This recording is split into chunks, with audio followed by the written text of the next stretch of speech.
Hi friends, welcome back to my channel. ಇವತ್ತಿನ ವಿಡಿಯೋದಲ್ಲಿ ನಾನು ಅಕ್ಕಿ ರೊಟ್ಟಿನ ಸಿಂಪಲ್ಲಾಗಿ ಯಾವ ರೀತಿ ಮಾಡ್ಕೊಳ್ಳೋದು ಅಂತ ಇವತ್ತಿನ ವಿಡಿಯೋದಲ್ಲಿ ತಿಳಿಸ್ತಾ ಇದ್ದೀನಿ. ಅಕ್ಕಿ ರೊಟ್ಟಿ ಮಾಡೋಕ್ಕೆ ಬರಲ್ಲ ಅನ್ನೋರು ಈ ಮೆಥಡಲ್ಲಿ ಒಮ್ಮೆ ಟ್ರೈ ಮಾಡಿ ನೋಡಿ. ಇಷ್ಟು ಚೆನ್ನಾಗಿ ನಿಮಗೆ ಅಕ್ಕಿ ರೊಟ್ಟಿ ರಿಸಲ್ಟ್ ಸಿಗುತ್ತೆ. ಹಾಗಾದರೆ ವಿಡಿಯೋ ಸ್ಟಾರ್ಟ್ ಮಾಡೋಣ ಬನ್ನಿ. ವಿಡಿಯೋ ಸ್ಟಾರ್ಟ್ ಮಾಡೋಕ್ಕೂ ಮೊದಲು ಯಾರೆಲ್ಲ ನನ್ನ ಚಾನಲ್ನ ಸಬ್ಸ್ಕ್ರೈಬ್ ಮಾಡದೆ ವಿಡಿಯೋಸ್ ನೋಡ್ತಿದ್ದೀರಾ, ಪಕ್ಕದಲ್ಲಿರುವಂಥ ಬೆಲ್ ಐಕಾನ್ ಕ್ಲಿಕ್ ಮಾಡಿಕೊಂಡು ಸಬ್ಸ್ಕ್ರೈಬ್ ಮಾಡಿಕೊಂಡು ಸಪೋರ್ಟ್ ಮಾಡಿ. ನೋಡಿ, ಇಲ್ಲಿ ನಾನು ಮೊದಲಿಗೆ 1 ಲೋಟ ನೀರನ್ನು ನಾನು ಉಪ್ಪನ್ನು ಸೇರಿಸ್ಬಿಟ್ಟು ಬಿಸಿ ಮಾಡ್ಕೊತಾ ಇದ್ದೀನಿ. ಅದಕ್ಕೆ 1 ಕಪ್ ಆಗುವಷ್ಟು ಅಕ್ಕಿ ಹಿಟ್ಟನ್ನು ಹಾಕಿಬಿಟ್ಟು ಚೆನ್ನಾಗಿ ಮಿಕ್ಸ್ ಮಾಡ್ಕೊಳ್ಳಿ. ಅದಾದಮೇಲೆ ನಿಮಗೆ ಎಷ್ಟು ರೊಟ್ಟಿ ಬೇಕು ಅಷ್ಟು ಹಿಟ್ಟನ್ನು ಸೇರಿಸಿ ಚೆನ್ನಾಗಿ ಈ ರೀತಿ ಮಿಕ್ಸ್ ಮಾಡ್ಕೋಬೇಕು.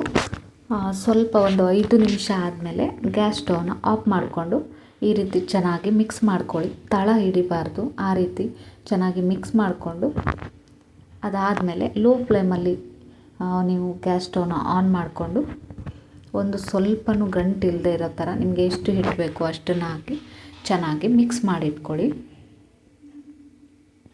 ಈ ರೀತಿ ಮಾಡೋದ್ರಿಂದ ಅಕ್ಕಿ ರೊಟ್ಟಿ ತುಂಬಾ ಸಾಫ್ಟಾಗಿ ಬರುತ್ತೆ. ನಿಮಗೆ ಡಬಲ್ ಲೇಯರ್ ಥರ ಮಧ್ಯ ಚೆನ್ನಾಗಿ ಉಬ್ಬಿ ಮಧ್ಯದಲ್ಲಿ ಗ್ಯಾಪ್ ಬರುತ್ತಲ್ಲ, ಅಷ್ಟು ಚೆನ್ನಾಗಿ ಉಬ್ಬಿ ಬರೋಂತಹ ಅಕ್ಕಿ ರೊಟ್ಟಿ ಮಾಡ್ಕೊಳ್ಳೋಕ್ಕೆ ನೀವು ಈ ಮೆಥಡಲ್ಲಿ ಹಿಟ್ಟನ್ನು ಕಲಿಸ್ಕೊಂಡ್ರೆ ತುಂಬ ಚೆನ್ನಾಗಿ ಅಕ್ಕಿ ರೊಟ್ಟಿ ಬರುತ್ತೆ. ಅದಾದಮೇಲೆ ನಾನು ಒಂದು 5 ನಿಮಿಷ ಮುಚ್ಚಿಟ್ಟು ಸ್ವಲ್ಪ ಬಿಸಿ ಆರಿದ ಮೇಲೆ ಹಿಟ್ಟನ್ನು ನಾದ್ಕೊಳ್ಳೋಕ್ಕೆ ನಾನು ರೆಡಿ ಮಾಡ್ಕೋತಾ ಇದ್ದೀನಿ. ಬಿಸಿ ಇದ್ದಾಗಲೇ ಹಿಟ್ಟನ್ನು ನಾದ್ಕೋಬೇಕು. ಸ್ವಲ್ಪನೂ ಗಂಟಿರಬಾರ್ದು, ಆ ರೀತಿ ನಾವು ಅಕ್ಕಿ ಹಿಟ್ಟನ್ನು ಮೊದಲಿಗೆ ಮಿಕ್ಸ್ ಮಾಡ್ಕೋಬೇಕು. ಅದಾದಮೇಲೆ ಒಂದು ಸ್ವಲ್ಪ ಈ ರೀತಿ ಚೆನ್ನಾಗಿ ನಾದ್ಕೊಂಡು ರೆಡಿ ಮಾಡ್ಕೊಳ್ಳಿ.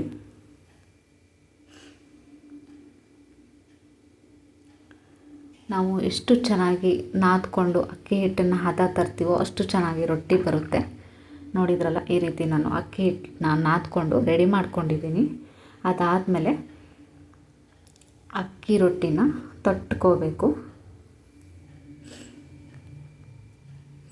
ಈ ಮೆಥಡಲ್ಲಿ ಟ್ರೈ ಮಾಡಿ ನೋಡಿ. ಅಕ್ಕಿ ರೊಟ್ಟಿ ಚೆನ್ನಾಗೇ ಬರಲ್ಲ ಅನ್ನೋರು ನೀವು ಈ ಮೆಥಡಲ್ಲಿ ಮಾಡಿದರೆ ಅಕ್ಕಿ ರೊಟ್ಟಿ ಚೆನ್ನಾಗೇ ಉಬ್ಬಿ ಬರುತ್ತೆ.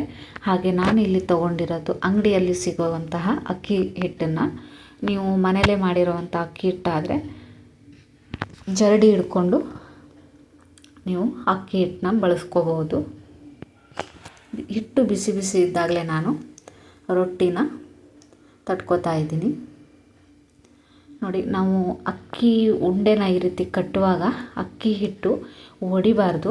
ಆವಾಗಲೇ ಅಕ್ಕಿ ಹಿಟ್ಟು ಹದ ಬಂದಿದೆ ಅಂತ ಗೊತ್ತಾಗೋದು.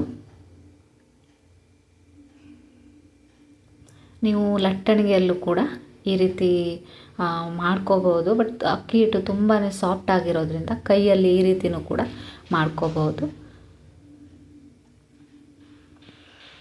ಅಕ್ಕಿ ರೊಟ್ಟಿ ನಾವು ರೆಗ್ಯುಲರಾಗಿ ಏನು ಮಾಡಲ್ಲ. ಈ ರೀತಿ ಮಾಡಿದಾಗ ತುಂಬಾ ಚೆನ್ನಾಗಿ ಅಕ್ಕಿ ರೊಟ್ಟಿ ಬರುತ್ತೆ. ನೋಡಿ, ನಾನು ಒಂದು ರೊಟ್ಟಿನ ತಟ್ಟಿ ತೋರಿಸ್ತಾ ಇದ್ದೀನಿ ಅಷ್ಟೇ.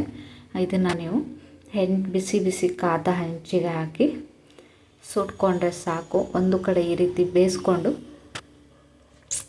ಹಿಟ್ಟು ಜಾಸ್ತಿ ಹಾಕಿದರೆ ಈ ರೀತಿ ಸ್ವಲ್ಪ ನೀರನ್ನು ತಾಗಿಸ್ಬಿಟ್ಟು ಈ ರೀತಿ ಹಿಟ್ಟು ಎಕ್ಸ್ಟ್ರಾ ಹಿಟ್ಟಿದ್ರೆ ಈ ರೀತಿ ತೆಗೆದುಬಿಡಿ. ಅದಾದಮೇಲೆ ತಿರುಗಿಸ್ಬಿಟ್ಟು ಆ ಕಡೆನೂ ಸೇಮ್ ಪ್ರೊಸೆಸ್ಸು ಬಟ್ಟೆಯಲ್ಲಿ ಒರೆಸ್ಕೊಂಬಿಡಿ. ಈ ರೀತಿ ಬ್ಲ್ಯಾಕ್ ಬಂದಿರೋದು ಯಾಕಂದರೆ ನಾವು ಹಿಟ್ಟು ಜಾಸ್ತಿ ಆದರೆ ಈ ರೀತಿ ಬ್ಲ್ಯಾಕ್ ಬರುತ್ತೆ.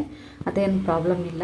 ನೋಡಿದ್ರಲ್ಲ, ಸಿಂಪಲ್ಲಾಗಿ ಯಾವ ರೀತಿ ಅಕ್ಕಿ ರೊಟ್ಟಿನ ನಾವು ಬಿಸಿ ನೀರಿಗೆ ಹಾಕಿ ಹಿಟ್ಟನ್ನು ನಾದೋದ್ರಿಂದ ಈ ರೀತಿ ಸಾಫ್ಟ್ ಆದಂತಹ ನಿಮಗೆ ಎಷ್ಟು ಸಾಫ್ಟ್ ಅಂದರೆ ನೋಡಿ, ನಾನು ಇಲ್ಲಿ ಓಪನ್ ಮಾಡಿ ತೋರಿಸ್ತೀನಿ. ಒಂದು ರೊಟ್ಟಿ ಈ ರೀತಿ ಮಿಡಲಲ್ಲಿ ಲೇಯರ್ ಥರ ಎಷ್ಟು ಚೆನ್ನಾಗಿ ಬಿಟ್ಕೊಂಡಿದೆ. ಇದು ಹೇಗಪ್ಪ ಅಂದರೆ ಬಿಸಿ ನೀರಲ್ಲಿ ನಾವು ಹಿಟ್ಟನ್ನು ನಾದ್ಕೊಳ್ಳೋದ್ರಿಂದ, ಹಿಟ್ಟನ್ನು ಕಲಿಸ್ಕೊಳ್ಳೋದ್ರಿಂದ ಈ ರೀತಿ ಸಾಫ್ಟ್ ಆದಂಥ ಅಕ್ಕಿ ರೊಟ್ಟಿ, ತೆಳುವಾಗಿರೋವಂಥ ರೊಟ್ಟಿ ನಾವು ಮನೇಲೇ ಮಾಡ್ಕೋಬೋದು.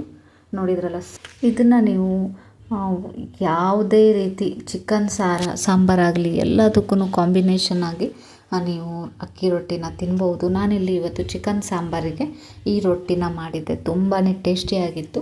ಈ ಸಿಂಪಲ್ ರೆಸಿಪಿ ನಿಮಗೆ ಇಷ್ಟ ಆದರೆ ಯಾರೆಲ್ಲ ಹೊಸದಾಗಿ ನನ್ನ ಚಾನಲ್ನ ನೋಡ್ತಾ ಇದ್ದೀರಾ ಪ್ಲೀಸ್ ಸಬ್ಸ್ಕ್ರೈಬ್ ಮಾಡಿಕೊಂಡು ಸಪೋರ್ಟ್ ಮಾಡಿ ಅಂತ ಹೇಳ್ತಾ, ಇದೇ ರೀತಿ ರೆಸಿಪಿಗಳು ನನ್ನ ಚಾನಲ್ ನಾನು ಅಪ್ಲೋಡ್ ಮಾಡಿದ್ದೀನಿ. ಹಾಗೆ ಇನ್ಸ್ಟಾ ಹಾಗೂ ಫೇಸ್ಬುಕ್ ಲಿಂಕನ್ನು ಕೂಡ ನನ್ನ ಚಾನಲ್ನ ಬಯೋದಲ್ಲಿ ಹಾಕಿದ್ದೀನಿ.